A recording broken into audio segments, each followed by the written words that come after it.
Salut tout le monde, je vous souhaite à tous la bienvenue pour une nouvelle vidéo.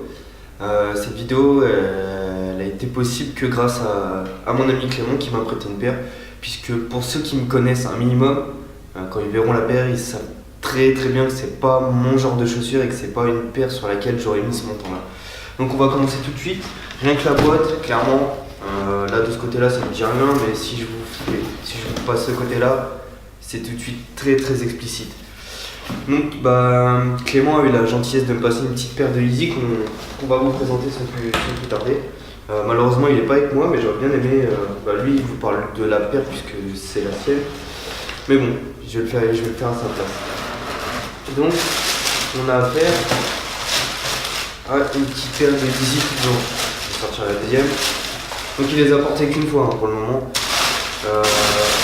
Moi de mon côté, personnellement, les chaussures sont très belles, il n'y a rien à dire, c'est v'là futuriste, ça passe vraiment bien, la chaussure est vraiment belle, mais c'est pas le genre de chaussure qui moi me fait triper, et c'est pas le genre de chaussure sur lequel j'irais mettre ce montant là. Parce que malheureusement, moi je suis un peu un fanboy Nike, Adidas déjà j'aime pas du tout. Je suis un fanboy Nike et à partir du moment où Kanye West avait quitté Nike pour aller chez Adidas, je l'ai pris limite personnellement et pour moi c'était inconcevable d'acheter une Yeezy faite par Adidas. Mais après, au-delà de ça, comme je le dis, la chaussure est très belle. Ça se voit qu'on n'est pas sur une Nike, mais c'est bien fini. Je trouve ça peut-être trop léger pour le prix par contre.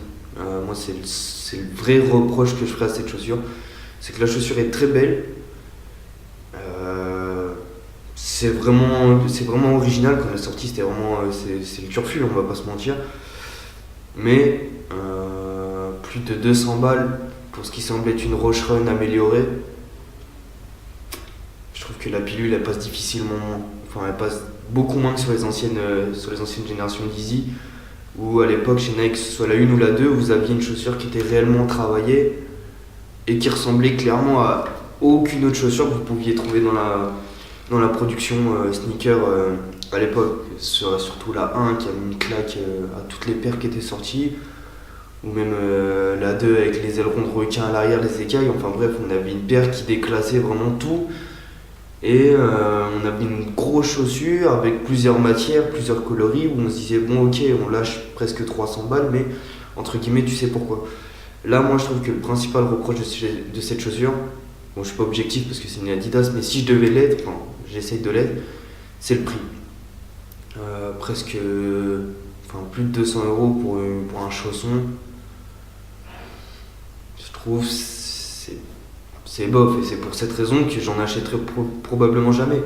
Après, il y a un public pour cette chaussure, comme Clément ou plein d'autres, et c'est très bien parce que la chaussure mérite qu'on l'achète ou qu'on s'y intéresse, puisque la chaussure est très belle et a entre guillemets une histoire. Ça reste la première Yeezy par Adidas et sûrement la collab artiste-marque la plus importante de chez Adidas, même s'il y a eu des collabs à l'époque avec Run DMC à l'ancienne ou ce genre de choses. Là on est quand même sur du Kanye West Adidas, donc au niveau de l'affiche ça pèse quand même pas mal du tout. Vu que c'est un unboxing et pas un review, concernant le confort, je connais pas du tout. Ça, je pense que pour le coup, j'inviterai Clément à en parler puisque c'est lui qui va saigner la paire et pas moi. Donc je pense que ce sera lui qui va vous en parler mieux que moi et qui va vous citer les plus, les moins réels de la paire au quotidien, de la portée, etc. Donc là, on va vraiment faire comme si c'était un déballage et que c'est la première fois. Et puis c'est la première fois qu'en soit, moi je les déballe et que je les ai sous les yeux. Donc la paire est très bien finie. Après, je dois avouer que c'est le coloris. Si je devais acheter une paire de Yeezy, ce serait probablement le coloris sur lequel je me pencherais le plus, puisque c'est celui que je trouve en fait le plus efficace de tous. Alors autant la grise, la première qui était sortie, on parle pas des montantes, mais vraiment en basse, que ce soit les grises, les noires et roses, bref, je trouve que c'est vraiment celle-ci la plus marquante, la plus flagrante, la plus tape à l'œil de toutes. Et même si on est par rapport aux deux anciennes Yeezy, même si celle-ci est beaucoup plus discrète, on achète comme une Easy. Si on achète ce genre de chaussures, c'est pour que ça tilte et que ça flash et entre guillemets les gens regardent et se disent oh le bâtard il a une Easy.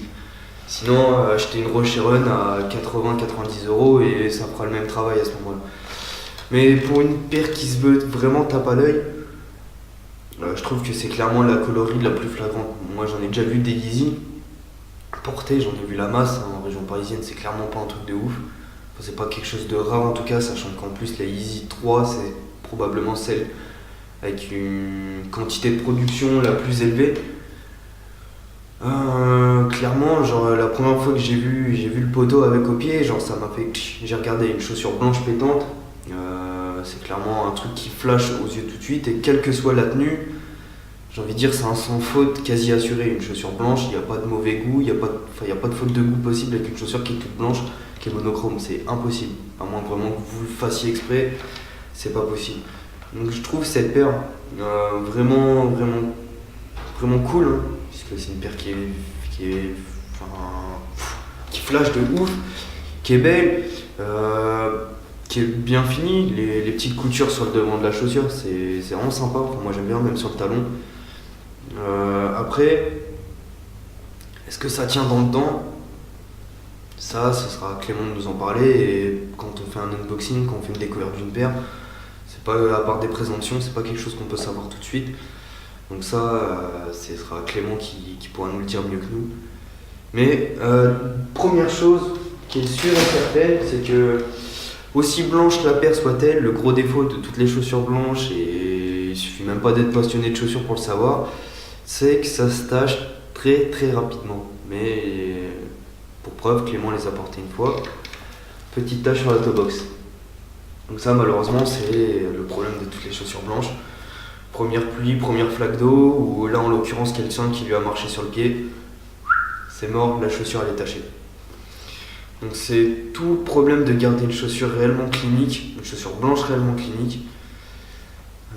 Là malheureusement il n'y a pas, si ce n'est ne pas les mettre du tout, il n'y a pas d'échappatoire possible malheureusement.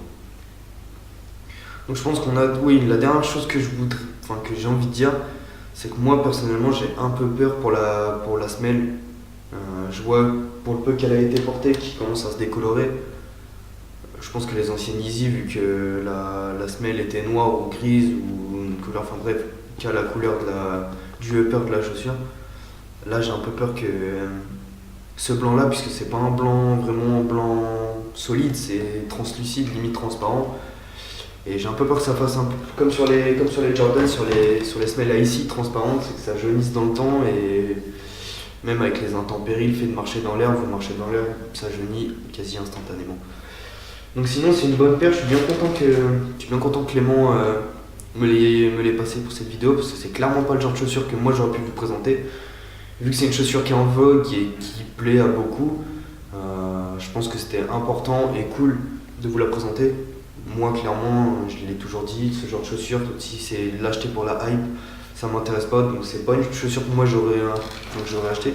Donc là c'est cool que Clément nous la prête pour vous la présenter, et j'ai d'ailleurs 2 autres paires à lui à vous montrer, on en reviendra.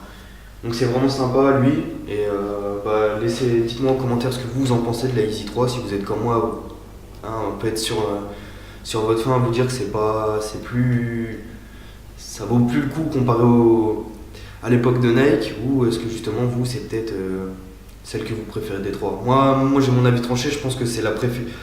Dans la globalité des gens, je pense que c'est celle qui a le plus de succès, puisque c'est la plus discrète, enfin, c'est celle qui peut se mettre avec le plus de choses, comparé à une Yeezy 2 ou une Yeezy 1 qui peuvent être très dures à porter, qui peuvent être trop excentriques justement. Là on est sur quelque chose de plus discret, peut-être plus raffiné, plus dans la dégaine de ce que Kanye West porte à l'heure actuelle. Clairement, je vois mal Kanye West porter une Yeezy 1 vu comment il sape aujourd'hui. Donc c'est peut-être quelque chose qui est plus dans l'air du temps. Donc j'aimerais tout simplement que vous mettiez un petit commentaire sur ce que vous en pensez. Et on fera, je pense, dans 1, 2 mois, 3 mois, le vrai review. Et j'espère avec Clément pour qu'il nous parle, lui, de vraiment son feedback sur la chaussure. Donc voilà, salut tout le monde et je vous souhaite une très très bonne journée. Et à la prochaine. Salut tout le monde.